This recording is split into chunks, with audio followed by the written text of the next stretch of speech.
Aujourd'hui, je vais vous montrer comment trouver de nouveaux mots-clés avec la Google Search Console. On se retrouve donc dans ma Google Search Console sur un site test que j'ai lancé il n'y a pas très longtemps. On va directement dans le tableau de performance et on tombe sur un graphique avec le nombre de clics et le nombre d'impressions générées via votre site internet. Donc c'est vraiment sur toutes les pages confondues et sur une durée de 3 mois. Donc ça aussi, on peut filtrer. On peut filtrer par 6 mois, 12 derniers mois. On peut mettre aussi une période personnalisée si on veut mettre seulement pour la dernière semaine. Moi, ce que je vous conseille, c'est de laisser ça sur 3 mois. Ça donne de la très bonne data. C'est assez viable. Et on voit qu'on a le nombre total de clics générés sur cette période de 3 mois. Le nombre total d'impressions. Donc, petite explication pour ces deux données-là. En fait, c'est quand on va dans la SERP, ici, par exemple, pour ce mot-clé-là, c'est, imaginons que je sois, Lenovo, par exemple. OK, je vois que je suis en 3e position, donc je vais forcément générer des impressions et des clics et en fait, le nombre d'impressions, bah, s'il y en a certains qui utilisent les réseaux sociaux, le nombre d'impressions, c'est, le nombre de vues qu'il y a sur votre lien. Donc une fois qu'une personne passe devant, fait une impression. Ensuite, le nombre de clics, bah, c'est le nombre de fois que la personne va cliquer sur, ce lien-là, du coup, pour aller sur votre page. Si je descends plus bas dans le tableau de ma Search Console, on voit ici qu'il y a un listing de toutes les requêtes les plus fréquentes qui sont tapées en fait pour trouver votre site dans Google. On a deux autres colonnes. On a la colonne de clics. Donc là, c'est trié par le nombre le plus élevé de clics jusqu'au nombre le plus faible. Et ensuite, le nombre d'impressions. Donc moi, ce que je vous conseille dans un premier temps, c'est de trier par le nombre d'impressions. Si vous n'avez pas beaucoup de clics, comme ça va vous pousser du coup tous les mots-clés qui ont le plus d'impressions. Et ensuite, vous allez pouvoir optimiser certains éléments de votre page pour générer du clic. Par exemple, j'ai 4 mots-clés qui ressortent vraiment. Après, les autres sont vraiment beaucoup plus faibles. Donc là, je vais faire une brèche analyse et regarder du coup, est-ce qu'il y a des mots-clés qui sont dans le même champ lexical. Dans ce cas-là, je vais devoir trancher sur quel mot-clé prendre pour éviter de faire du keyword stuffing, c'est-à-dire de bourrer, faire un bourrage de mots-clés dans mon contenu. Donc là, je vois qu'il y a touche Shift sur clavier, Shift, clavier, touche Shift, clavier.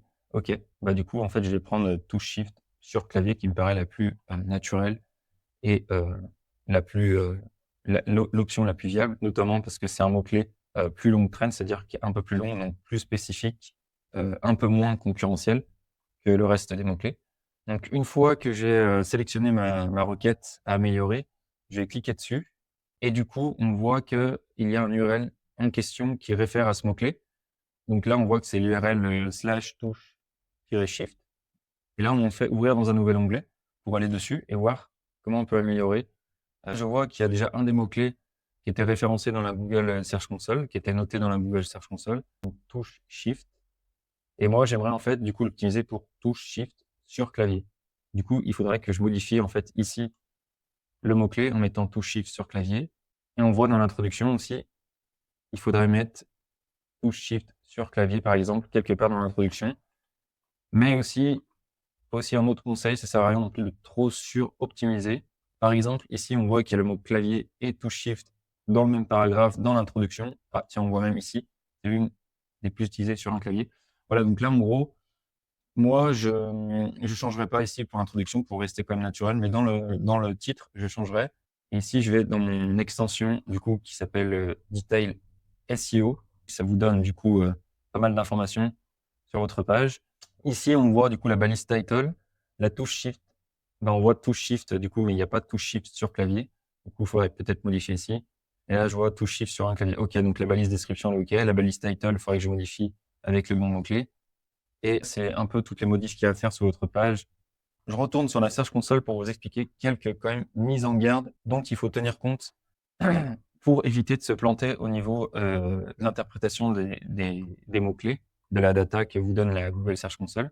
Je vous ai présenté du coup le tableau avec tous les clics, toutes les impressions, mais on ne sait pas dans quel pays ça se situe. Donc, moi, ce que je vous recommande, c'est de trier par pays parce que généralement, on a du trafic qui vient des États-Unis ou d'autres pays pas du tout en lien avec la France, la Belgique ou des pays francophones, pour la simple et bonne raison que maintenant, avec l'IA, bon, avant c'était peut-être aussi le cas, mais en tout cas avec l'IA, maintenant il y a des bots en fait qui viennent crawler dans toutes les pages de la SERP, donc c'est-à-dire qu'ils viennent explorer toutes les pages de la SERP, et du coup qui vont forcément passer devant votre page, et ça va être des bots qui sont situés aux États-Unis, au Canada, que sais-je, dans d'autres pays. Et du coup, ça va vous générer de fausses impressions et pas de clics. Donc du coup, ça peut aussi fausser votre interprétation. Donc du coup, dans ce cas-là, ce que je vous conseille, c'est de cliquer sur pays et de filtrer par le pays sur lequel vous voulez vous placer. Moi, je filtrais sur la France. Et ici, on se retrouve du coup avec un nombre beaucoup plus juste d'impressions. Et voilà, c'est tout pour moi pour aujourd'hui. N'hésitez pas à vous abonner et à liker cette vidéo. Commentez si vous avez des questions. Je réponds à tous les commentaires.